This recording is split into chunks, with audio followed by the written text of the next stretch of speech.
नमस्कार, मैं हूं प्रवीण और आप देख रहे हैं इंडिया टाइम 24 न्यूज़। आज वर्ल्ड एनेस्थीसिया डे है और इस दिन की शुरुआत कब हुई, इसका इतिहास क्या है और हेल्थ केयर में एनेस्थीसिया की ज़रूरत कितनी होती है, ये समझने के लिए मेरे साथ भगत हॉस्पिटल के एमडी डॉक्टर सीएम भगत हैं, जो खुद एनेस्थीसिया स्पेशलिस्ट हैं।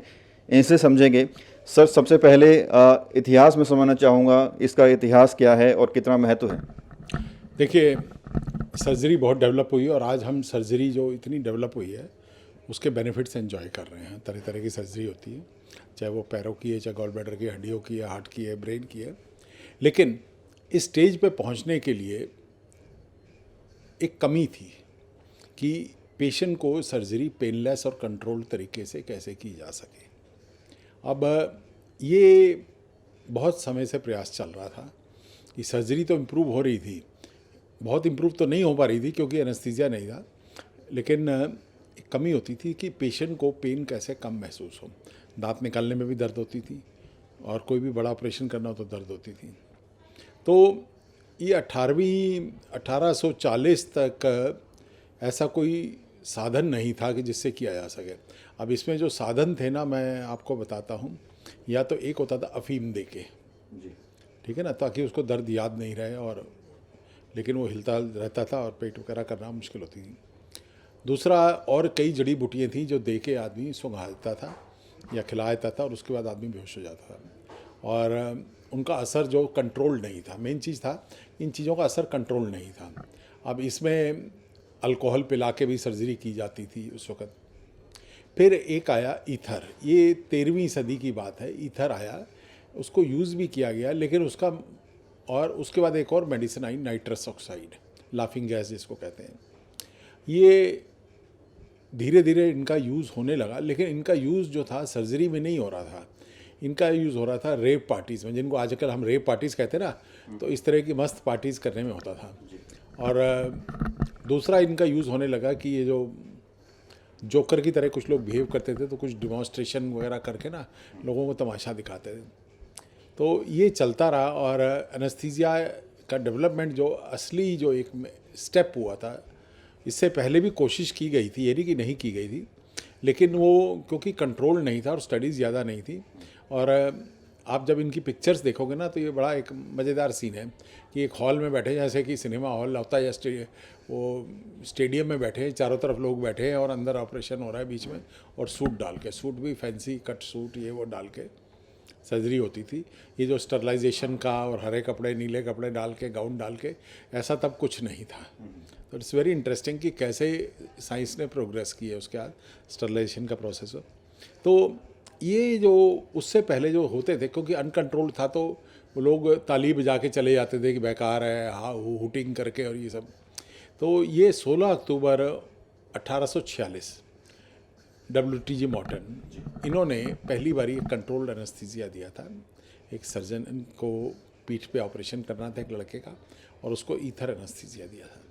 तो वर्ल्ड ईथर डे कह लीजिए और वर्ल्ड एनेस्थीसिया डे कह लीजिए, ये हुआ। एनेस्थीसिया की एक और वैरायटी है, एक होता है जनरल एनेस्थीसिया और एक होता है रीजनल एनेस्थीसिया। जनरल एनेस्थीसिया में पूरा बेहोश कर देते हैं और आदमी बेहोश हो जाता है, उसको कुछ होश नहीं रहता। एक होता है रीजनल एनेस्थीसिया। रीजनल एनेस्थीसिया का मतलब है कि जिस एरिया पे सर्जरी होनी है सिर्फ उतना हिस्सा सुन किया जाए। उसके एडवांटेज भी हैं, डिसएडवांटेज भी कम है, लेकिन एडवांटेज ज़्यादा है उसमें कि बॉडी को जो पूरा करने की ज़रूरत नहीं है, तो रिस्क जो फैक्टर है वो कम हो जाता है, और टोटल मेडिकेशन भी होती है वो बहुत कम इस्तेमाल होती है। तो ऑब्वियसली जब मेडिसिन कम इस्तेमाल होगी तो साइड इफ़ेक्ट्स भी कम होंगे। और ये भी लोगों को समझना चाहिए कि ऐसी कोई मेडिसिन नहीं है दुनिया में जिसके साइड इफ़ेक्ट नहीं होते हैं, सभी होते हैं। चाहे आयुर्वेदिक है, चाहे होम्योपैथी है, चाहे एलोपैथी है, चाहे एनेस्थीसिया की है, कोई ना कोई साइड इफ़ेक्ट सबका होता है। तो ये कैलकुलेटेड वे होता है उसको यूज़ करने का और मॉनिटर करना होता है। तो आप खुद इसके स्पेशलिस्ट हैं, अगर बात करें काफ़ी समय से आप रिसर्च भी कर रहे हैं, तो इसमें चैलेंजेस क्या कुछ आते हैं? जिस तरह से आपने बताया कि उसको सही तरीके से होश में भी लाना होता है, इसके अलावा और क्या कुछ चैलेंजेस आते हैं? देखिए, ये तो प्रोसेस हमारा अपना है एनेस्थीसिया का, कैसे देना है। चैलेंजेस क्या आते हैं? एक आता है कम्युनिकेशन, पहला, कि पेशेंट जो है अपनी डिजीज़ के बारे में बताता नहीं है, और जब बताता नहीं तो हम अपनी टेक्निक को उसी हिसाब से मॉडिफाई नहीं कर सकते, ठीक है ना। कई बार होल्ड कर लेता है इन्फॉर्मेशन। सर्जन भी कई बार इन्फॉर्मेशन जो कम्युनिकेशन हमसे ठीक से नहीं करता है। और प्रोसेस क्या होता है कि देखिए, एक टीम काम कर रही है, टीम में जब तक कोऑर्डिनेशन नहीं होगा वो नहीं होगा। तीसरी बात होती है कि पेशेंट जो है खा पी के आ जाता है कुछ, जबकि उसको खाली पेट आने को कहा जाता है, लिख के दिया जाता है और वो खा पी के आ जाता है। खा पी के आ जाता है तो अब इसमें क्या कॉम्प्लिकेशन होती है कि जैसे ही बेहोश किया और पेशेंट ने उल्टी कर दी तो सारा खाना जो है सांस की नली में चला जाता है और अननेसली एक रूटीन काम जो है क्रिटिकल काम में कन्वर्ट हो जाता है। ये मैं आगे भी एक आध बारी इंटरव्यू में कह चुका हूँ कि patient must communicate to the doctor genuinely कि उसने क्या किया। अगर गलती से खा भी लिया कुछ तो बताए डॉक्टर को, he will take adequate precaution. Postpone करना को पोस्टपोन कर देगा। तो इसके अलावा और होती है कि सडनली ब्लीडिंग हो गई एनेस्थीसिया में, तो वो भी हमें ही मैनेज करनी पड़ती है, या सर्जिकल कोई ऐसी प्रॉब्लम हो गई है तो वो एनेस्थेटिस्ट उसको रेडी होता है उसको फेस करने के लिए। अब इसके अलावा एनेस्थीसिया का रोल और बहुत एक्सपेंड हो गया है, ये भी समझने की ज़रूरत है कि एनेस्थीसिया का रोल और कितना एक्सपेंड हो गया है। एक कोई भी क्रिटिकल काम होता है उसमें एनेस्थेटिस्ट की प्रेजेंस को एक चाहत होती है कि वो आसपास रहे। अब मान लीजिए हम सीटी स्कैन कर रहे हैं डाई के साथ और ड्रग से रिएक्शन हो सकता है, तो एनेस्थीसिया के डॉक्टर, कैथ लैब में अगर कोई कार्डियोलॉजिस्ट स्टेंटिंग कर रहा है एक्यूट केस की या रूटीन की, तो उसको भी एनेस्थेटिस्ट आसपास चाहिए, ठीक है ना।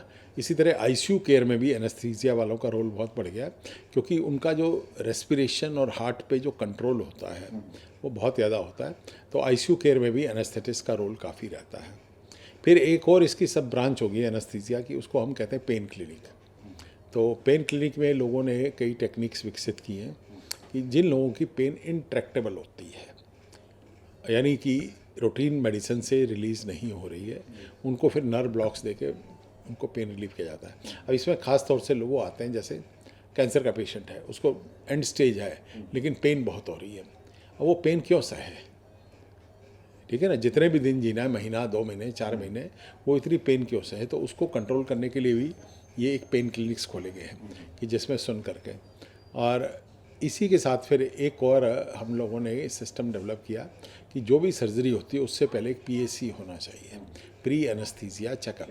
वो चेकअप करवा के ही आमतौर से रूटीन सर्जरी के लिए पेशेंट लेते हैं, बल्कि इंस्ट्रक्शंस हमारी तरफ से बहुत क्लियर है कि कोई भी पेशेंट बिना प्री एनेस्थीसिया चेकअप के OT में नहीं घुसेगा unless it is life threatening emergency. Bhagat Chandra hospital विश्व की सभी आधुनिक और बुनियादी सुविधाओं से परिपूर्ण एक world class multi speciality hospital, Mahavir enclave Palam डावडी रोड पर स्थित साउथ वेस्ट दिल्ली का एकमात्र मल्टी स्पेशलिटी हॉस्पिटल, जहां 24 घंटे आपकी सेवा में उपलब्ध हैं वेल क्वालिफाइड डॉक्टर्स और हेल्पिंग स्टाफ। डॉक्टर CM भगत द्वारा स्थापित भगत चंद्रा हॉस्पिटल आपकी सेहत का ख्याल रखना ही इसकी प्राथमिकता है, वो भी अफोर्डेबल रेट्स में। डॉक्टर निधि, आपने आज वर्ल्ड एनेस्थीसिया डे है, आपने एनेस्थीसिया ज्वाइन किया है, कैसा आपका एक्सपीरियंस है और क्या कहना चाहेंगे? मैं कहूँगी कि एनेस्थीसिया मैंने बाय चॉइस तो नहीं लिया था, जो मिला ले लिया, बट ओवर द इयर्स इस चॉइस से मैं काफ़ी खुश हूँ। मुझे लगता है कि मैंने एक बहुत अच्छा डिसीजन ले लिया उस टाइम पे। एंड इस मतलब स्पेशलिटी में मैं एंजॉय करती हूँ अपने प्रोफेशन को, डेली मुझे मज़ा आता है काम करने में। OT का काम मुझे बहुत पसंद है। कुछ इसमें चैलेंजेस भी आते हैं? डेफिनेटली आते हैं, डेली बेसिस पे तो नहीं आते, बट जब आते हैं तो हमारा एड्रेनलिन ऐसा रिलीज़ होता है कि हम काफ़ी एंजॉय करते हैं उस चीज़ को। एंड पेशेंट्स की लाइफ को सेव करना, ये बहुत अच्छा लगता है।